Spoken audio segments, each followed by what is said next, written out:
estamos terminando hoy con la serie Vale la Pena, y entonces le busqué un título a esta serie, a esta prédica de hoy, y elegí una canción de Los Auténticos Decadentes donde dice: el dinero no es todo. Hubiese puesto la canción, pero no te dejan, te cortan el video. Entonces lo que vamos a hacer es, te la voy a leer. Dice: la heladera está vacía, las facturas ya están vencidas, en el baño los caños están rotos, la vecina me dice que soy un croto, no piensen en nadie, no miren a nadie. No me fui al almacén, se enojó doña María, hice un mango el otro día, pero lo gasté en bebida. Y sigue hablando acerca de ciertos oficios, que no los voy a leer, los podés buscar después. Pero me encanta cuando habla acerca de la abuela y dice lo siguiente, recordando a la abuela: Dios bendiga el Juanete de mi abuela, que con sabiduría me decía que en la vida hay que aceptar que el dinero no es todo, pero cómo ayuda. ¡Qué increíble! Algunos están riendo, otros están pensando, pero la verdad es que en este tiempo de pandemia, en esta crisis que estamos pasando como nación y mundialmente, el dinero tiene un significado muy importante. Y muchos de nosotros pensamos, bueno, ¿cómo sería mi vida si yo hubiese nacido en una cuna de ricos? ¿Cómo hubiese sido mi vida si yo hubiese nacido con otro potencial económico? ¿Cómo sería mi vida si yo tuviese otro tipo de trabajo en el cual pudiese comprar y tener las cosas que tanto anhelo? ¿Cómo cambiaría mi vida si ese dinero pudiese yo alcanzarlo? Y entonces quiero decirte que más allá de que si tenés dinero, si la heladera no funciona, si la heladera está vacía, más allá si el Juanete de tu abuela habla con sabiduría y te dice lo mismo, el dinero no es todo, pero cómo ayuda, más allá de eso, quiero decirte que vale la pena poner a Dios, sea cual fuese la circunstancia que estés pasando, en primer lugar. Tengas o no tengas dinero. Porque hay cosas que no se resuelven con el dinero. Y entonces quiero contarte la historia, leerte la historia acerca de un joven rico, justamente que él está queriendo resolver cosas en su vida. Dice en Mateo capítulo 19, versículo 16 al 30. De pronto vino uno y le dijo: Maestro, ¿qué de bueno debo hacer para obtener la vida eterna? Y él le dijo: ¿por qué me preguntas acerca de lo bueno? Uno solo es bueno, pero si quieres entrar en la vida, practica los mandamientos. Aquel le preguntó: ¿cuáles? Y Jesús respondió: no matarás, no adulterarás, no hurtarás, no dirás falso testimonio, honra a tu padre y a tu madre, amarás a tu prójimo como a ti mismo. Y el joven le dijo: ¿sabes qué? Todo eso lo cumplí desde mi juventud. Estoy óptimo, tengo un 10 en esas materias. En esa ley tengo un 10. ¿Qué más falta? Lo primero que me encanta de esta historia es que no estamos hablando de si la riqueza es buena o es mala, si el dinero es bueno o malo. Estamos diciendo y estamos contando acerca de esta historia porque justamente este joven tenía inquietudes, tenía preguntas. Estas preguntas son existenciales. ¿Qué más debo hacer? ¿Qué más me falta? Y me encanta poder preguntarle a Jesús. Entonces, lo primero en esta serie de vale la pena, o en este día vale la pena poner en primer lugar a Dios, vale la pena preguntarle a Dios. Deja de preguntarle a todo el mundo cómo hacer para tener una vida exitosa. Deja de buscar 10 maneras de cómo mejorar un estilo de vida. Y aferrate al estilo de vida que Dios te está hablando justamente a través de Jesús. Vale la pena preguntarle a Dios. Empecemos por ahí.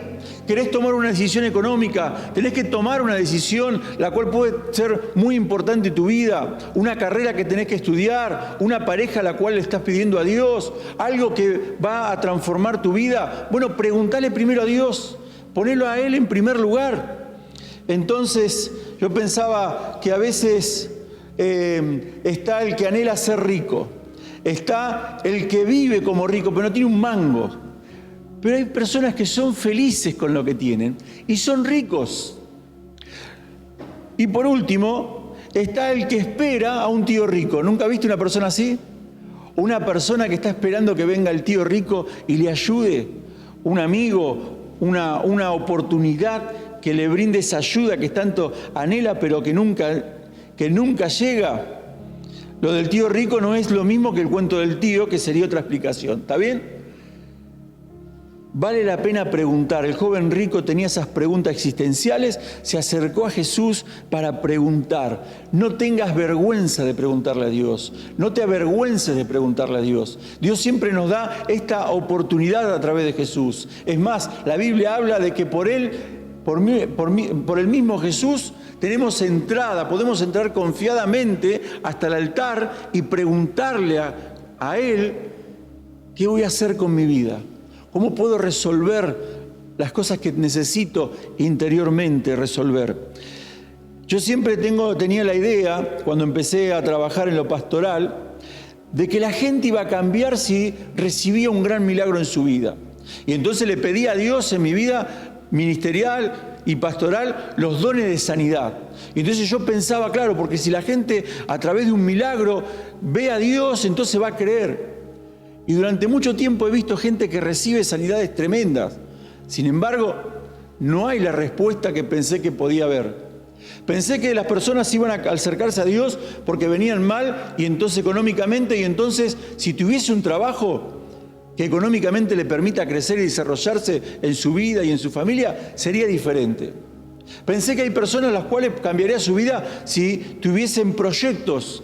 Y entonces trataba de ayudarles a que pudiesen establecer proyectos de vida, carreras, vocaciones, trabajos que se pudiesen mejorar. Sin embargo, las respuestas no eran las mismas. Y aunque conocían de Dios, no estaban esa respuesta acorde a lo que Dios quería hacer en sus vidas. Y entonces recordé la historia de los 10 leprosos, los cuales se acercaron a Jesús. Y Jesús les dijo, bueno, vayan y preséntense delante del sacerdote. Y mientras iban, los 10 fueron sanados. Pero habla la Biblia de que solamente uno regresó. Entonces, la primera reflexión es, vale la pena poner a Dios en primer lugar en todas las etapas de tu vida, en todas las etapas de nuestra vida. Para algunos, encontrarse con Jesús no resuelve los problemas internos. No resuelve los problemas que tenemos aquí, no resuelve los problemas que tenemos en el alma, porque justamente preguntamos, pero no escuchamos la respuesta. Porque Dios viene a hablarte a través de la palabra. Dios tiene cómo vos podés resolver situaciones de la vida, situaciones emocionales, situaciones familiares, vos lo podés resolver, pero necesitas escuchar esa respuesta de parte de Dios. Hay personas que no transforman su vida aunque hayan conocido a Jesús, porque están bloqueados en sus oídos espirituales. El apóstol Pablo decía, el bien que quiero hacer no hago, y el mal que no quiero hacer, eso hago, miserable de mí. Pablo se daba cuenta que había una lucha interior, pero entonces podía, al darse cuenta de eso, no es que era una persona que Dios lo soltaba y lo dejaba en la miseria, sino que se daba cuenta de cuán grandioso era poner a Dios en primer lugar, porque entonces él declaraba, gracias doy a Dios por Jesucristo, porque a través de Él y poniéndolo en primer lugar, entiendo el propósito de mi vida. En segundo lugar, el joven rico entendía la palabra y él estaba óptimo, porque él dice, todo eso lo guardé, todos esos mandamientos los conozco, los sé de memoria.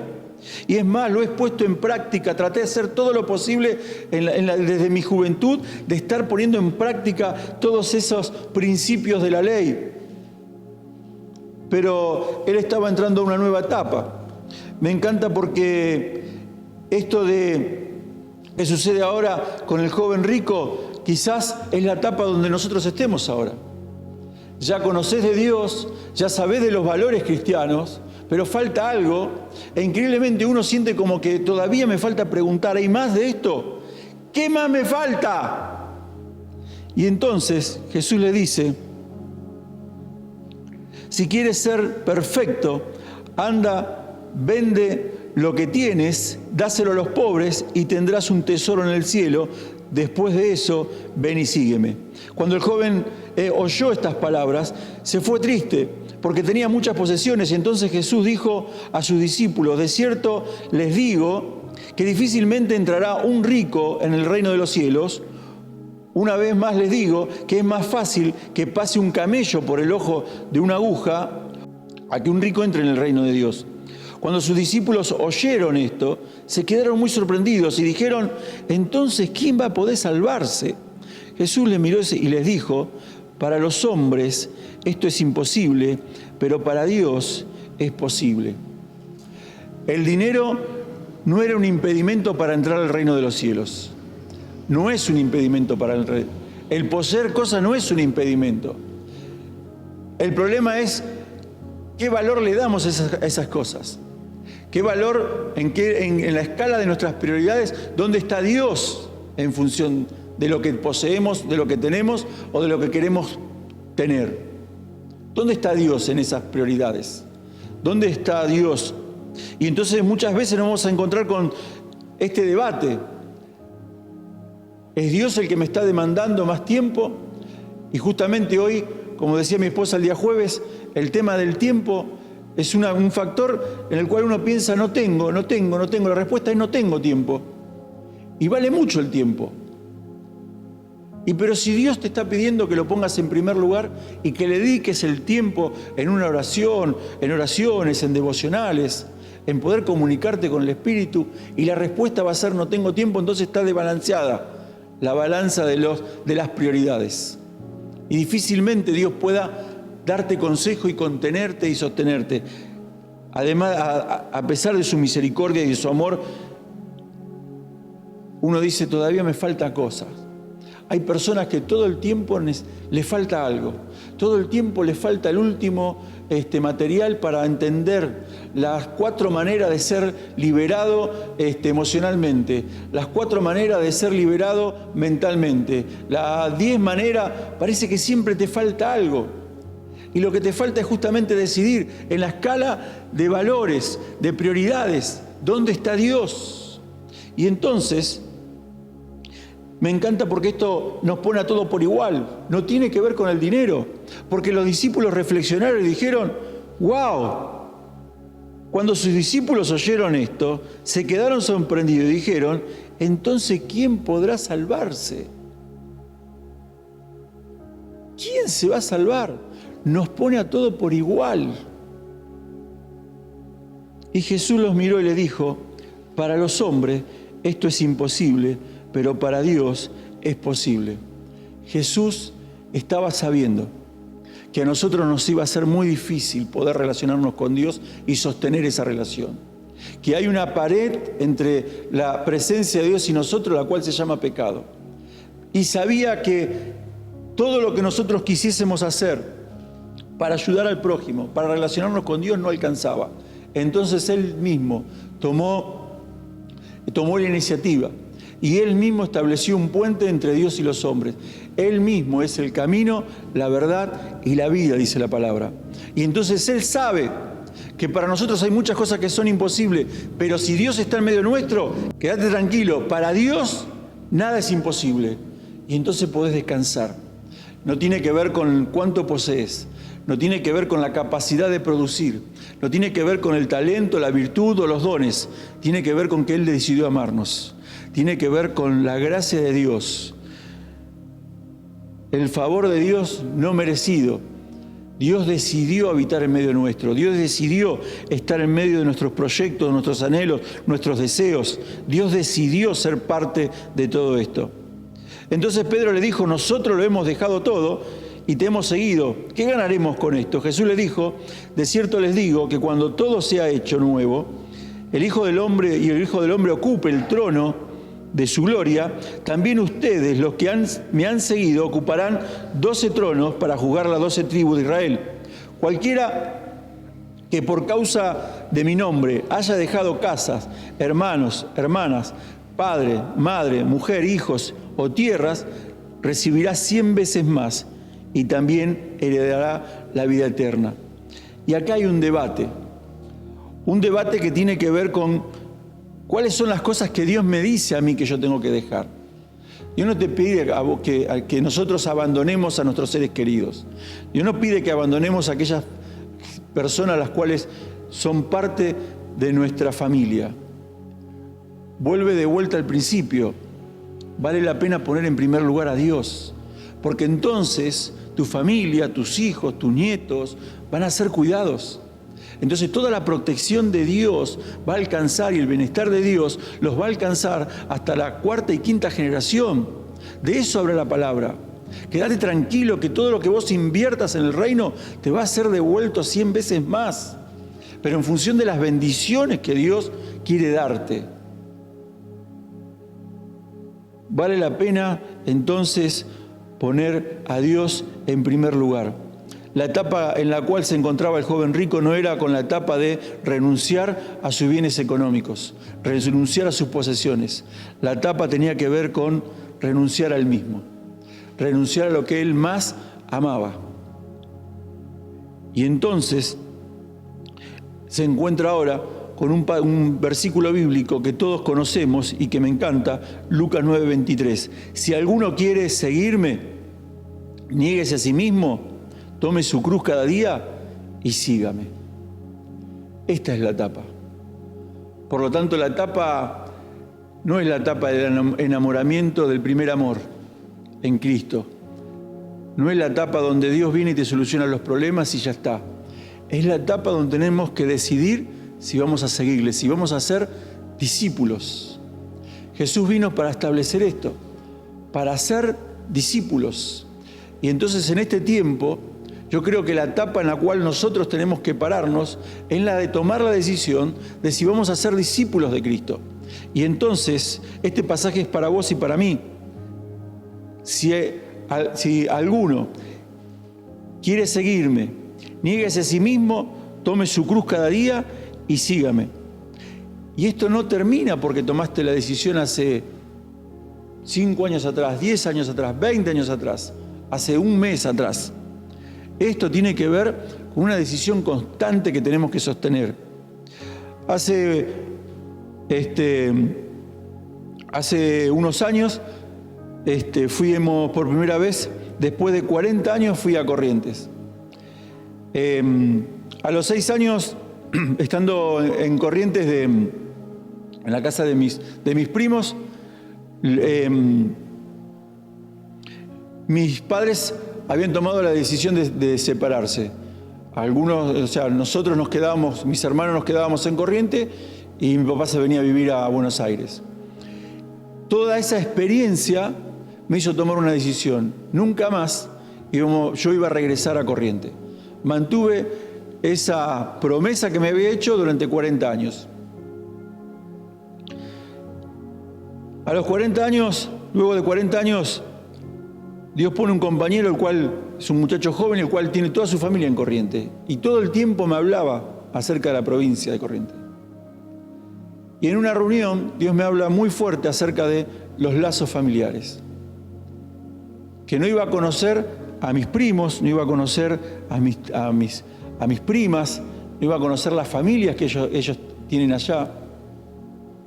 Y el asunto que tomé la decisión de ir a Corrientes, hablé con mi mamá, fuimos con mi familia, y la realidad es que tuve que renunciar a esa convicción que tenía de no ir a Corrientes. Y uno dice, pero no es para tanto. Pero son cosas internas que solamente las conocés vos. Hay cosas en tu interior, en tu mente, en tu corazón, que solamente vos las conocés. Pero que cuando vos aceptás ser discípulo, aceptás caminar con el Maestro, el Espíritu Santo de Dios saca a la luz esas situaciones. Para que vos tomes la decisión. ¿Quién gobierna? ¿Tu enojo, tu bronca hace 40 años? ¿O ahora el perdón de Dios, el amor de Dios, para conocer a aquellas personas que Dios quiere presentarte? Para mí fue una gran bendición esos encuentros. Y desde ese año, una vez al año nos juntamos en Buenos Aires todos mis primos para celebrar. Porque teníamos un problema como familia. Nos juntábamos solamente para los velorios. Qué feo que te juntes con los que tendrías que verlos y saludarlos y amarlos solamente en los momentos malos. Y a veces nos pasa lo mismo para con Dios. Vamos a Dios cuando las cosas nos van mal. Y la realidad es que Dios nos creó y nos buscó y nos sostiene para estar todo el tiempo con nosotros. Qué bueno es que entendamos que vale la pena poner a Dios en primer lugar. Vale la pena ser discípulo. Vale la pena caminar con el Maestro. Vale la pena que Él te hable y saque aquellas cosas que vos tenés muy ocultas, que ni te acordás. Pero Dios las trae ahora y te dice, renuncia a esto, saca esto de tu vida, no te ayuda esto. Y vos decís, sí, la verdad que tenés razón, Dios, renuncio, lo saco, me molesta, no me deja aprender, no me deja crecer. Y tenés la convicción porque la palabra te lo dice y porque el Espíritu Santo de Dios lo trae a la luz. La Biblia habla acerca de que si tenemos pecados podemos confesar nuestro pecado y Él es fiel y justo y va a perdonar todos los pecados. Por último, vale la pena seguir la carrera de la fe. Hay un pasaje que a mí me encanta en Hebreos capítulo 12. Dice, por lo tanto, también nosotros tenemos una tan gran nube de testigos a nuestro alrededor. Habla de que hay una nube de personas que lo dieron todo por amor a Dios. Personas que han pasado dificultades, han hecho de todo y ahora son parte de esa nube y nos están alentando a nosotros. Ellos que dieron su vida, ahora nos están alentando a nosotros. Y entonces esa nube de testigos alrededor dice, por tanto también nosotros que tenemos tan grande nube de testigos a nuestro alrededor, liberémonos de todo peso y del pecado que nos asedia y corramos con paciencia la carrera que tenemos por delante. Fijemos la mirada en Jesús, el autor y consumador de la fe, quien por el gozo que le esperaba sufrió la cruz y menospreció lo oprobio y se sentó a la derecha del trono de Dios. El domingo pasado el pastor Jorge estuvo un mensaje buenísimo, tremendo, que podés verlo. Y habló acerca de esto, que Jesús estableció en su vida, vale la pena darlo todo por amor a vos, por amor a la iglesia. Y Él decidió dejarlo todo. Decidió descender y hacerse hombre. Decidió ir a la cruz y morir en la cruz por amor a nosotros. Y entonces vale la pena seguir corriendo la carrera de la fe. Vale la pena tomar la actitud de ser discípulo. Vale la pena preguntarse lo que haya que preguntarse. No sueltes las cosas espirituales. No piense que da lo mismo si hoy orás o no orás, si lees la palabra o no lees, si te conectás o no te conectás. Vale la pena correr con paciencia, decía el autor de Hebreos, la carrera que tenemos por delante. Yo quiero animarte que en este tiempo no estés paralizado, que en este tiempo no te quedes y te vayas triste como se fue el joven rico. No por una cuestión económica, sino porque entendió de que no podía dar lo que más amaba a él. Y te pregunto, ¿qué es lo que más amás en este tiempo? Y si Dios está en la escala de prioridad de tu vida, en primer lugar. Necesitamos preguntarnos esto. Y si querés seguir a Jesús, Lucas 9:23, negámonos a nosotros mismos, tomemos la cruz cada día y vamos para adelante, porque lo mejor está por venir. Quiero orar por tu vida. Padre, en el nombre de Jesús, Señor, en este tiempo, en medio de una crisis mundial, en medio de cosas que se pueden